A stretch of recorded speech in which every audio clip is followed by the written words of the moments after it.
França, o país mais visitado do mundo, com seus icônicos pontos turísticos como a Torre Eiffel. A nação europeia é reconhecida por sua beleza, mas não só por isso.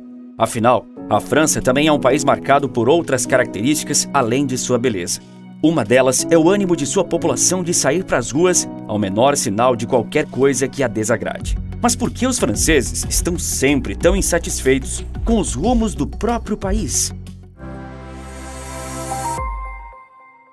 O país do iluminismo e da Torre Eiffel, do Arco do Triunfo e da Champs-Élysées. Com uma história tão rica e uma beleza tão marcante, seria chover no molhado dizer que a França é provavelmente o país amado do mundo por aqueles que não moram lá. Afinal, por vários anos figurou entre os mais visitados. O lema revolucionário, liberdade, igualdade, fraternidade, é bradado a plenos pulmões pelos franceses há mais de 3 séculos. E parece que o espírito revolucionário nunca deixou de existir. Um lar de ideais. A França invoca para si o mérito de abrigar o povo que ajudou a iluminar o mundo e livrá-lo do suposto obscurantismo da era medieval, ou, segundo alguns idealistas desvairados, da Idade das Trevas. Mas o que os franceses reivindicaram na Revolução de Maio de 1789 já foi atingido há algum tempo, certo? Afinal, a França tem um IDH de dar inveja a muitos países, como o próprio Brasil. Mesmo assim, seus habitantes vivem com um sentimento de insatisfação que parece não mudar, geração após geração. Os franceses ganharam a fama de protestar por tudo, contra aumento de passagem de ônibus e metrô, contra isolamento social, contra a vacina, contra produtos agrícolas vindos do Mercosul, principalmente do Brasil, até mesmo contra a polícia. É exatamente isso. Em 2018, os franceses foram às ruas clamar pelo fim da polícia. Dá para acreditar? Hoje, o país é chefiado por Emmanuel Macron, um político que não inspira muita paixão em seus defensores e é fortemente detestado por seus críticos. E se isso já era verdade antes, se tornou ainda mais agora. No dia 16 de março, Macron invocou o artigo 49.3 da Constituição Francesa para aprovar a reforma da Previdência sem consultar a Assembleia Nacional, Câmara Baixa do Parlamento francês. E a única forma de barrar esse recurso seria a aprovação de uma moção de desconfiança contra o governo, que teria que ter sido feita dentro de 24 horas, rejeitando a implementação da lei e forçando a dissolução do Congresso e a convocação de eleições antecipadas. Pois é. Foi a esse ponto que chegou o poder executivo francês. O parlamento nem tentou emplacar essa moção, por entender que isso causaria ainda mais problemas ao país do que eles já têm no momento. Mas você deve imaginar que reformas da Previdência tendem a ser bastante conflitantes no mundo todo, trazendo muita dor de cabeça aos políticos que as estão propondo por serem bastante impopulares. E a França é só mais um exemplo. Ao contrário do que aconteceu no Brasil em 2019, quando durante a tramitação da nossa mudança de regras previdenciárias, uma parte considerável da população brasileira foi às ruas, apoiando as alterações da aposentadoria. Isso se deu muito por conta de um esforço por parte do governo para informar a população que a reforma era não apenas necessária, como urgente e benéfica no longo prazo, que ela evitaria o colapso do setor previdenciário e uma enorme crise fiscal, além de tornar viável a aposentadoria para gerações futuras. O ministro da Economia à época, Paulo Guedes, e o então presidente da República, Jair Messias Bolsonaro, chegaram a fazer aparições em atrações de rádio e TV bastante populares, tais como o programa do Ratinho no SBT ou com Luciana Gimenez, um esforço para alcançar vários setores da sociedade e explicar a necessidade e a urgência da aprovação da nova Previdência. Nessas ocasiões, tanto Bolsonaro quanto Guedes se valiam de exemplos simples, como o do orçamento de uma casa, para explicar como funcionam as nossas contas públicas. Mas, ao contrário do que aconteceu no Brasil, o governo da França, além de não ter se esforçado em nada para conscientizar a população da necessidade da reforma, vinha a cada dia aumentando mais o tom contra quem já estava nas ruas há dias se manifestando contra a mudança de regras. E essa mudança consiste em, basicamente, elevar a idade de aposentadoria de 62 para 64 anos a partir de 2030, além de antecipar para 2027 a exigência de contribuição por 43 anos, e não 42 como é atualmente, para que o beneficiário receba o valor integral da pensão. Críticas ou elogios ao projeto à parte, fato é que 2/3 da população francesa são absolutamente contra a alteração previdenciária de Emmanuel Macron.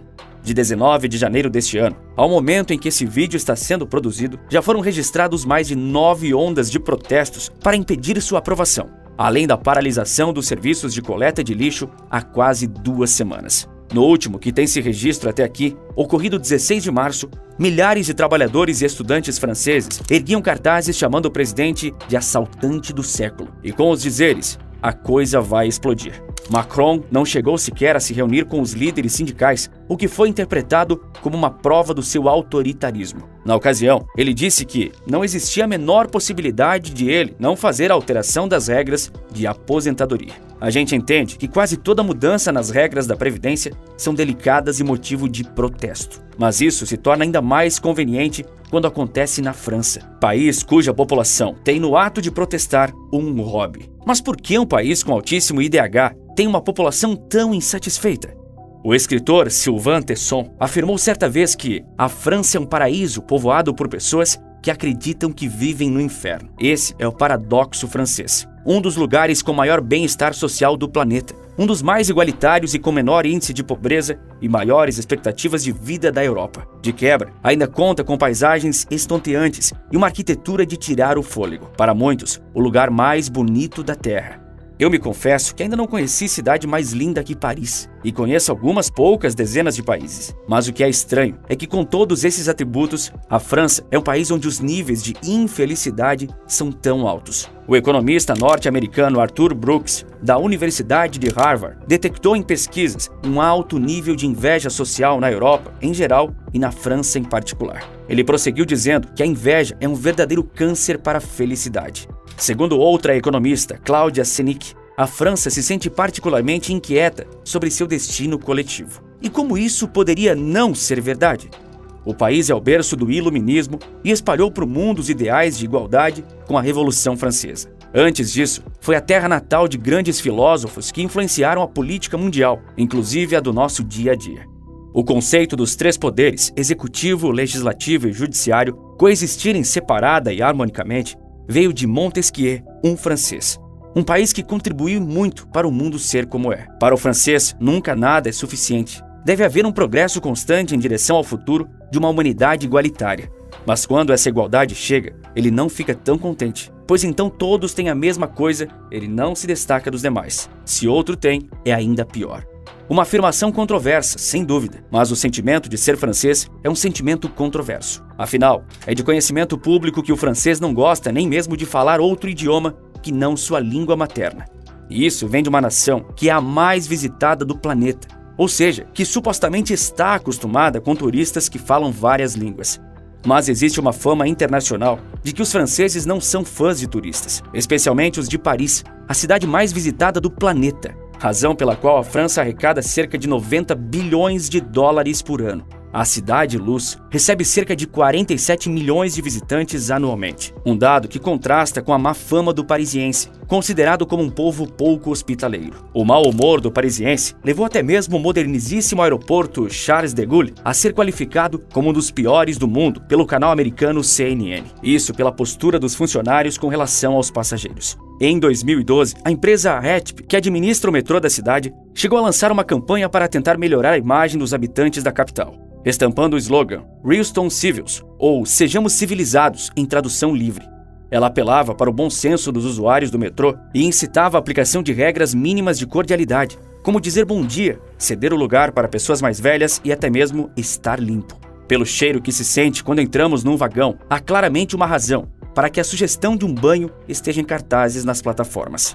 Os turistas são os primeiros a corroborar a tese da antipatia francesa. Eles relatam que o parisiense não é o povo mais simpático do mundo, principalmente com quem não está habituado a certos códigos da cidade, como andar sempre do lado direito da escada rolante. Existem relatos de viajantes afirmando categoricamente que Paris é o único lugar do mundo onde, depois de tomar um café, o garçom imediatamente te pede para se retirar, porque tem outras pessoas esperando. Eu mesmo passei por isso e fiquei bastante irritado. Claro que não deve haver outras localidades em que isso seja comum, mas você sabe como é, né? A fama precede Paris nesse caso.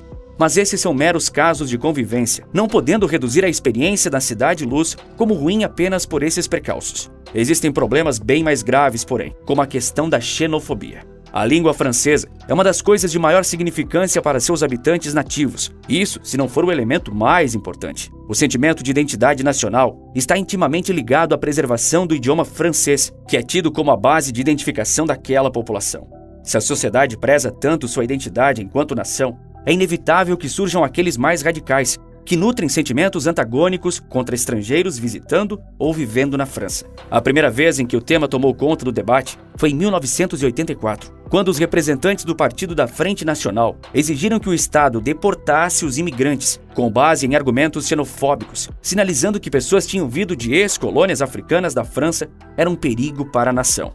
Até mesmo os filhos desses imigrantes foram repudiados pelo partido e, de acordo com essa visão deturpada do mundo, deveriam retornar aos seus países de origem. Mas esse sentimento não morreu na década de 80. Os assuntos imigração e xenofobia cresceram na Europa mais na última década do que em qualquer outro período da história. Em 2014, os principais fluxos migratórios destinados à França eram compostos por 61% de imigrantes africanos, provenientes de antigas colônias francesas como Marrocos e a Tunísia.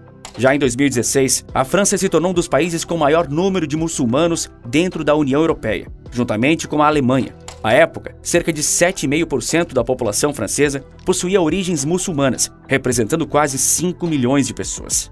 Integrar povos distintos no mesmo lugar é uma tarefa complexa em qualquer parte do mundo.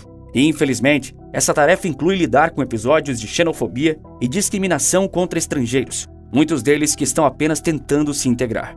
Para os mais neuróticos, o próprio hino francês, a Marselhesa, composto à época da Revolução Francesa, é uma canção xenofóbica, por causa do verso "Nossa terra do sangue impuro se saciará". Para a ex-ministra da Justiça da França, Christiane Taubira, uma esquerdista radical, esse trecho seria preconceituoso. À época, esse assunto se espalhou de tal forma que até jogadores de futebol se recusaram a cantar o hino do próprio país por considerarem-no discriminatório, como foi o caso do jogador Karim Benzema, que tem ascendência argelina. Atualmente, a seleção francesa de futebol é reconhecida como uma das melhores do mundo, vice-campeã da última Copa e contando com vários jogadores franceses com ascendência africana, os filhos de imigrantes que a Frente Nacional queria deportar. Com tudo isso exposto, podemos dizer que a França é um país que deve ser evitado? De forma alguma. O país ainda é abrigo para uma grande diversidade de povos, como uma das culturas mais ricas do Ocidente e uma história que, em vários momentos, se confunde com a trajetória da própria humanidade. Mas não existe país perfeito. Já o negócio perfeito? Bem, talvez exista. Muito prazer, eu me chamo José Victor e eu praticamente descobri uma tecnologia que me fez criar um negócio dos sonhos. É uma tecnologia muito pouco conhecida, mas que ao mesmo tempo está escondida embaixo do seu nariz. Se você quer saber como eu a usei ao meu favor para conseguir isso, clique no primeiro link na descrição ou aponta a câmera do seu celular para esse QR Code aqui. Um canal que te informa e também publica um conteúdo de extrema qualidade. Dá para contar nos dedos quem faz isso hoje na internet. É por isso que eu conto demais com a sua inscrição e o seu like. Demais mesmo. Muitos enxergam como número, mas para mim significa mais uma pessoa impactada por aquilo que eu fiz. E essa é a minha felicidade. Conto com você nessa. Quer descobrir por que a Rússia não colapsou economicamente? Então assista o vídeo que está aparecendo agora na sua tela. E por esse vídeo é isso. Um forte abraço e bons negócios!